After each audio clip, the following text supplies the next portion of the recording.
Bonjour à tous et bienvenue. Ça fait des années que je dénonce différents scandales émanant de la Fédération Française de Football. Alors il y a eu les abus sur mineurs, cas de harcèlement, la culture toxique au travail avec cette ambiance délétère faite de menaces, de chantage et de dossiers les uns sur les autres, les conflits d'intérêts, différentes choses aussi au niveau financier, la politisation outrance, enfin bref.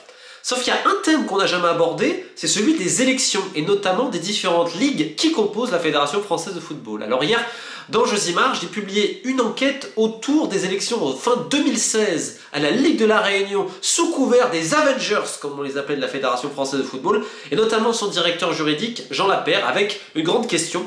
Est-ce qu'une élection frauduleuse a pu être validée par la Fédération Française de Football? Et vous allez voir dans cette vidéo que la Réunion n'est pas un cas isolé. Et là, je vais tout de suite poser la question.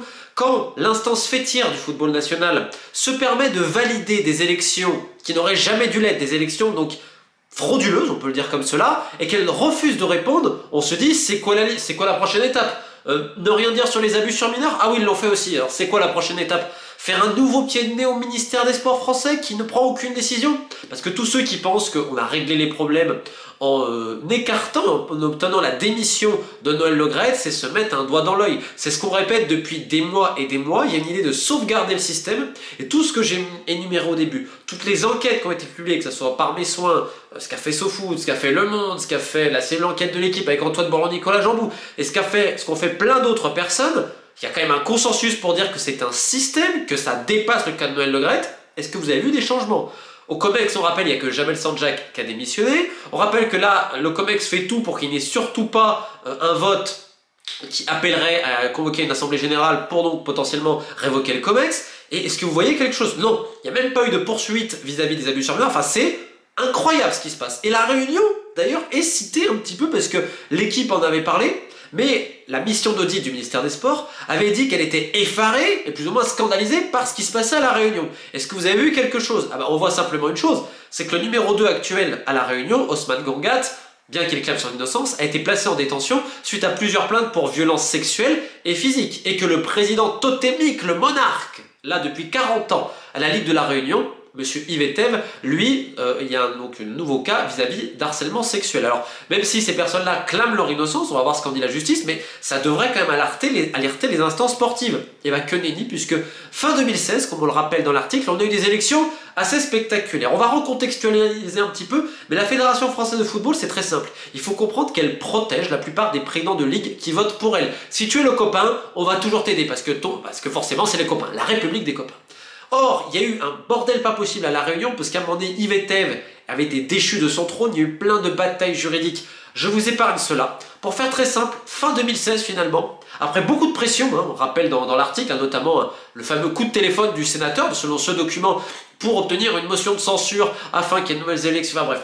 Un bordel pas possible, on se rend compte qu'il y a une grande politisation et que certains hommes politiques qui ont refusé de répondre à l'enquête, et ben en fait promettaient certaines choses, promettaient certains financements en échange de tel ou tel vote. Donc déjà on se rend compte de la politisation extrême du football à La Réunion, mais c'est pas étonnant, c'est partout pareil.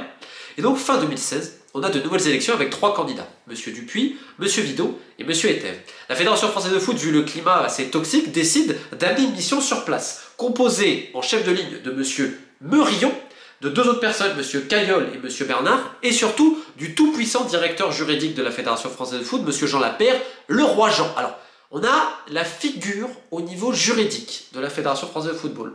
Alors, les élections se font dans un cadre houleux, on le rappelle, selon ces déclarations-là, on a eu le droit à un flot d'insultes de M. Etève, selon donc M. Dupuis, à ce niveau-là, ce qui a généré le silence de tout le monde, évidemment ce n'est pas très très grave.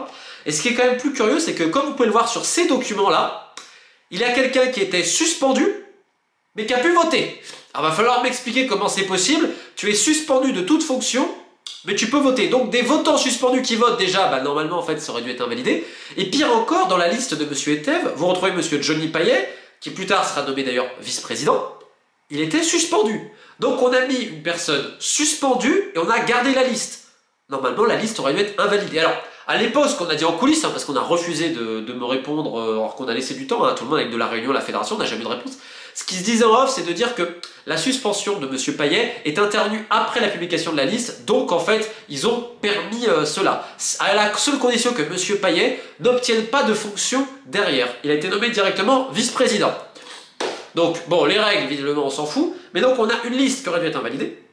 On a des votants suspendus qui finalement votent, et on a surtout un contexte assez bizarre où on se rend compte que sur les plus de 200 votants, 99 ont donné des procurations. Ce qui est un chiffre anormalement élevé et encore plus fort. Certains prétextaient qu'ils ne pouvaient pas être là, or selon les témoins, certains étaient sur place mais ont donné leur procuration à quelqu'un d'autre. On ne parle pas des pressions, etc. Donc, dans cette ambiance très spéciale, Yves Etève a donc été réélu sous les applaudissements et les sourires de la mission des Avengers, comme il s'appelait, de la Fédération Française de Foot, sur une élection qui n'aurait jamais dû être validée, où d'ailleurs il n'y a même pas de procès verbal. Donc on est au-delà de l'élection invalide. Et le directeur juridique de la Fédération Française de Foot valide ça. Alors, c'est quoi la limite? Avec les votants suspendus, les listes pas bonnes, etc. Et à chaque fois, on va essayer de te trouver des parades. Et vu que ça se passe, même si ça a été dénoncé, ça à l'époque dans la presse locale, l'équipe MAG également a fait une excellente enquête à ce sujet. Alors, ce que je dis n'est pas forcément nouveau. Là, on montre quand même quelques documents pour appuyer cela. Et ce qu'on montre, en fait, rappelle 2019, Ligue du Centre, où là encore, la fédération avait tout fait à l'époque pour sauver le soldat Jackie Fortepaul, qui a été condamné depuis en première instance et en appel pour des histoires d'harcèlement moral et sexuel. On rappelle Jackie Fortepaul qui avait été soutenu par tout le monde, notamment à l'époque par la vice-présidente de la Fédération Française de Foot, aujourd'hui patronne du comité olympique français, Brigitte Henriquez. C'est là où tu te rends compte de tous les liens, que ce soit au niveau de la politique, au niveau des instances sportives. Ah, c'était pas dans le foot, hop, tu vas aller au CNOSF, donc le comité olympique, qui avait aidé à sa campagne, Noël Le Graët. Tu vois, tu commences à faire un petit peu lien. Et tu remarques que c'est la famille. Hein. Dès que tu as un des mecs qui se fait choper par la patrouille, on va tout faire pour le soutenir. Et alors là, c'est l'ironie. Comme vous pouvez le voir dans ce mail-là, la liste du successeur de M. Fortepaul, donc M. Texera, elle n'était pas bonne non plus. Bah c'est pas grave, allez. Pourquoi? Parce qu'il fallait faire barrage à l'époque à quelqu'un qui s'appelle Éric Thomas. Éric Thomas, donc, qui avait été, à un moment donné, c'était un peu opposé au système de la Fédé. Ah bah alors, faut lui couper la tête. Hein. Éric Thomas, fallait surtout pas qu'il gagne. Donc on a fait barrage, quitte à ce qu'une liste qui n'était pas valide soit validée par le directeur juridique. Alors c'est quand même exceptionnel, et en fait ça pose question, non pas sur la Fédération Française de Foot, puisque évidemment le COMEX ne trouve rien à redire sur le comité directeur, et notamment le directeur juridique, qui, on le rappelle, les gens actuellement qui dirigent le foot français ont essayé de faire se passer ce monsieur secrétaire général. DG, excuse-moi, directeur général de la Fédération, c'est-à-dire numéro 2. Donc tu vas obtenir une promotion après tout ça. Mais c'est même pas eux que j'en veux, parce qu'eux ils sauvegardent un système et tout le monde se tient. C'est-à-dire que quand t'as un mec qui a des dossiers, bah potentiellement, faut rien dire, etc. Donc quitte à lui donner des promotions. Mais c'est plus au ministère des Sports français, ils servent à quoi en fait? Parce que tous ces éléments, ils les ont. Donc ils savent que les élections, à un moment donné, il y a eu problème. On a validé des choses qui ne pouvaient pas, selon les statuts, être validées. Alors je sais pas, parce qu'à chaque fois on nous parle des règles, des statuts, ça ne respecte pas les statuts, on valide quand même. Qu'est-ce qu'on fait quand ce n'est pas le cas? Quand il y a des preuves aussi parlantes qu'à La Réunion, et en 2019 dans la Ligue du Centre, pour montrer que ce n'est pas un cas isolé. Ça montre bien qu'on a un problème systémique. Qu'est-ce que fait le ministère des Sports? Non, c'est Noël Le Graët. Peut-être un petit problème, là on est en train de se tromper de cible, c'est pas Noël Le Graët, c'est tout. Donc je pose la question au ministère, étrangement très silencieux sur le sujet aussi, on en est où du dossier de La Réunion? Comment on explique que ce football-là, qui a été pris en otage depuis une quarantaine d'années, il y a eu plein de scandales qui ont émaillé, qui ont défrayé la chronique à La Réunion depuis autant d'années. Là, on va voir ce que va dire Lucie vis-à-vis du cas de Yves Etève. Alors, ça concerne notamment son entreprise de cinéma. Néanmoins, il y a eu d'autres propos, au minimum injurieux, humiliants, insultants, que vous voulez, qui ont été prononcés lors de sa présidence à la Ligue de football de La Réunion. D'ailleurs, Yves Etève, deux plaintes contre moi. Il n'a pas essayé d'une, etc. On a une deuxième. Je rappelle que le journaliste qui avait commencé à publier certaines choses de Z-Info 974 avait également été attaqué en justice. Il avait d'ailleurs gagné à ce niveau-là, parce que l'idée c'est de faire des procédures bâillons. La moindre personne qui parle, clic, on essaye de le faire taire tout simplement. Et je rappelle que le numéro 2, donc le DTN qui dit, quand tu es un directeur technique national, tu as suivi quand même une formation FFF, faut pas oublier.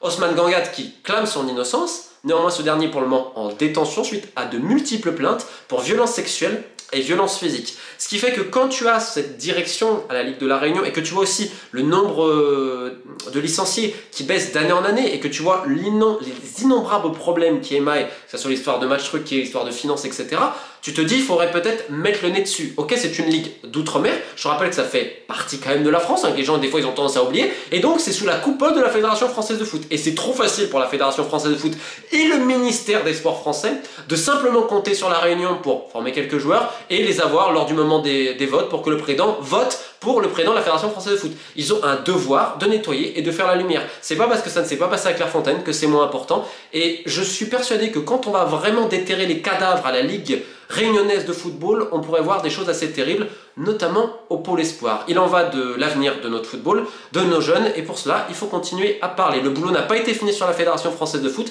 et je pose donc la question, quelle est la prochaine étape quand tu te permets, depuis des années, de valider des élections qui sont complètement invalides? Keep the faith.